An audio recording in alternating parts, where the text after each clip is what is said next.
ये वीडियो में हम लोग बात करने जा रहे हैं chemical agents that inhibit electron transport chain और ऑक्सीडेटिव फॉस्फोराइलेशन।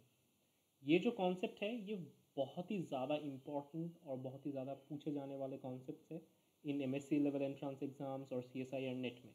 तो इस वीडियो को अंत तक देखिए और ये आपके लिए बहुत ही फ़ायदेमंद रहेगा। तो अगर हम माइटोकॉन्ड्रिया का इनर मेम्ब्रेन स्पेस पे जूम करेंगे तो हम लोगों को क्या दिखेगा?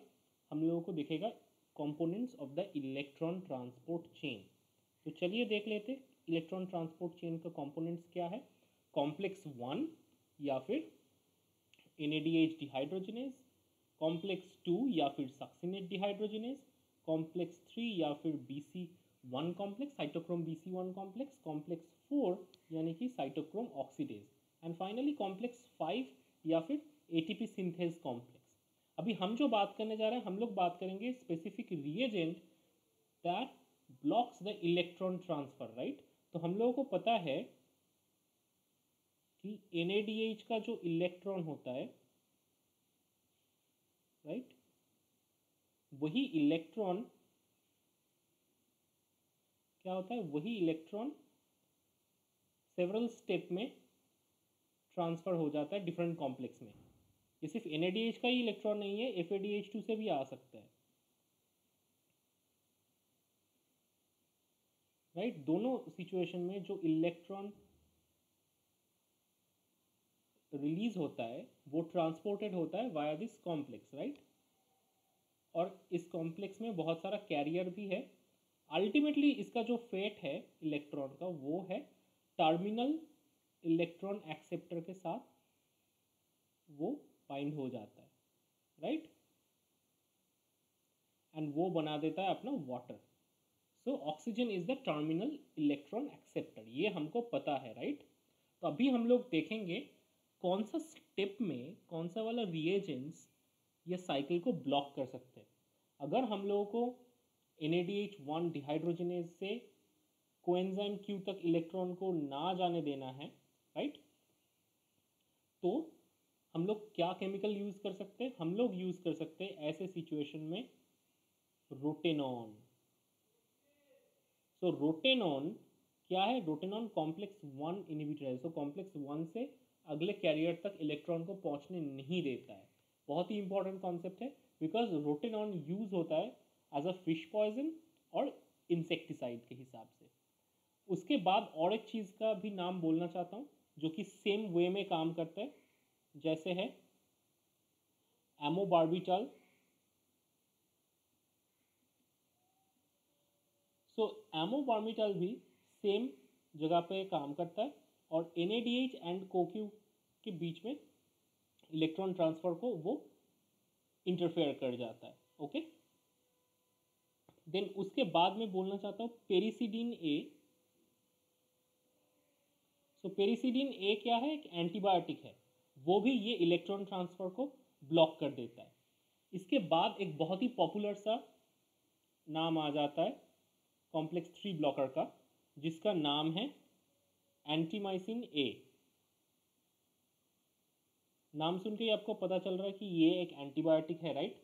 एंड ये क्या करता है? बेसिकली ये साइटोक्रोम BC1 कॉम्प्लेक्स में इंटरफेयर करता है। तो साइटोक्रोम BC1 कॉम्प्लेक्स में से cytochrome B to cytochrome C तक इलेक्ट्रॉन जो ट्रांसफर होता है उसको ही ब्लॉक कर देता है ये एंटीमाइसिन ए। तो ये बहुत ही इंपॉर्टेंट है और कहाँ पे ब्लॉकेज हो रहा है वो भी इंपॉर्टेंट है। उसके बाद हम बात करने जा रहे हैं साइनाइड, एजाइड, कार्बन मोनोऑक्साइड, ये सब के बारे में। सो हम लोग बात करेंगे साइनाइड, एजाइड, कार्बन मोनोऑक्साइड, ये सब चीज़ों के बारे में।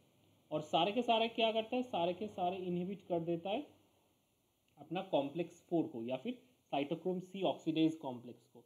अभी ये जो साइटोक्रोम C ऑक्सीडेज कॉम्प्लेक्स है, सो इसमें से electron ultimately terminal electron acceptor पे जाता है ऑक्सीजन पे, राइट, और इसी स्टेप को ब्लॉक कर देता है साइनाइड, एजाइड या फिर कार्बन मोनोऑक्साइड। तो ऐसे ही हम लोगों ने देख लिया कि काफ़ी इम्पॉर्टेंट जो केमिकल्स है वो कैसे ब्लॉक कर देता है इलेक्ट्रॉन ट्रांसपोर्ट चेन को। अभी तक हम लोगों ने कोई केमिकल के बारे में बात नहीं किया जो अपना कॉम्प्लेक्स 5 या फिर एटीपी सिंथेस को ब्लॉक करता है। हाँ ज़रूर, ऐसे एक केमिकल है जिसके नाम है ओलिगोमाइसिन।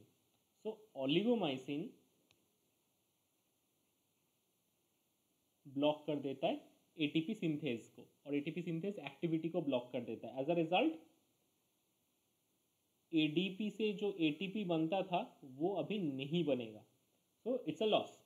बट एनीवे, क्वेश्चन जो एंगल से पूछा जाता है वो लगभग ऐसा है कि लोग बोल देगा कि if you treat some isolated functional mitochondria with oligomycin, then बोलेगा कि what would happen to the electron transport chain. आपको समझना है कि इलेक्ट्रॉन ट्रांसपोर्ट चेन अलग है, ओलिगोमाइसिन अलग है।